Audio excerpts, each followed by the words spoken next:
સુરતમાં વકીલોની સામાન્ય સભામાં હોબાળો, એજન્ડા મંજૂર થયા વગર સભા બરખાસ્ત કરવી પડી। છેલ્લા 2 વર્ષથી વકીલોની સામાન્ય સભાની રાહ જોવાતી હતી।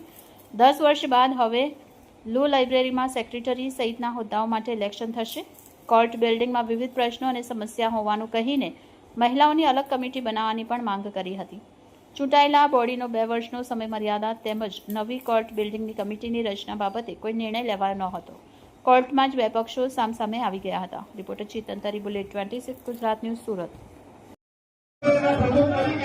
આ કમિટીની મીટિંગ બોલાવી અને ઇલેક્શન જાહેર